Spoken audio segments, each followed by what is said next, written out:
Alors, on va pas refaire le débat. Au célèbre Christophe Duprat. Je vous remercie. Je peux même aller vous donner un autre slogan après. Ensemble, tout devient possible. Hein,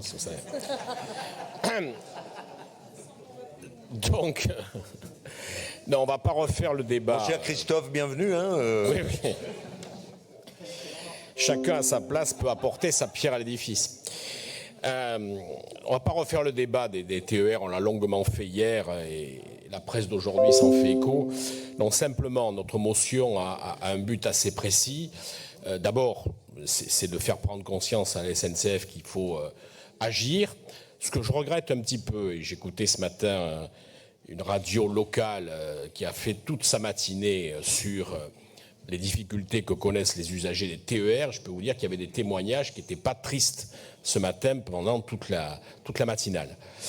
Simplement, ce que je regrette, c'est que la SNCF ne soit toujours pas capable de communiquer.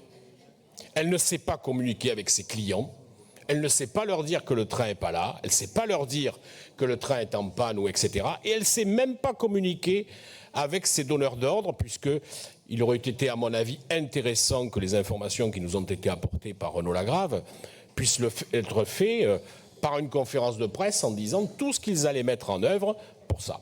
Mais je pense néanmoins que leur mettre la pression en début de cette nouvelle convention me semble intéressant et c'est pour ça qu'aujourd'hui nous avons cette motion qui vous est proposée. Alors je vais essayer de ne pas fâcher Jacky Aymon, mais quand même, je l'ai écouté avec beaucoup d'attention hier défendre avec vigueur et efficacité les cheminots. Mais franchement, mes chers collègues, franchement, est-ce que vous pensez que dans la situation où on est, avec les 57 rames qui ne peuvent pas circuler, avec les difficultés qu'ont les usagers tous les soirs et tous les matins, ça soit vraiment le bon jour d'aller faire grève? Très honnêtement, c'est quand même pas forcément le bon moment pour venir revendiquer, si ce n'est mettre à genoux l'entreprise qui aujourd'hui les embauche et les salariés. Il faut faire attention de ne pas casser l'outil. Beaucoup de nos concitoyens sont prêts à faire le report modal dès l'instant où ils veulent, et je le répéterai encore une fois, régularité et fréquence. Faisons attention, par des revendications sans doute légitimes, je n'ose même pas vous les donner ici, sans doute légitimes, de ne pas faire plus de dégâts que ce que pourrait être une défense du service public. Donc, dans cette motion, on demande 4 choses. Premièrement, à la SNCF de respecter ses engagements en matière de ponctualité et régularité. 2. D'augmenter les cadences des centres de maintenance afin de réparer les rames endommagées par les intempéries.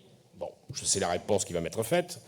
S'engage dans des actions immédiates pour établir la qualité de voyage aux usagers de transport en commun. Et enfin, ça on vous l'a dit déjà, Monsieur le Président, hier, de proposer des sanctions financières, alors ça s'appelle bonus-malus, qu'on l'appelle comme on veut, on peut même aller plus loin, envers la SNCF pour les dommages subis par les usagers. Je pense que les usagers, effectivement, nous attendent sur ce sujet-là. Je ne serai pas plus long, Monsieur le Président.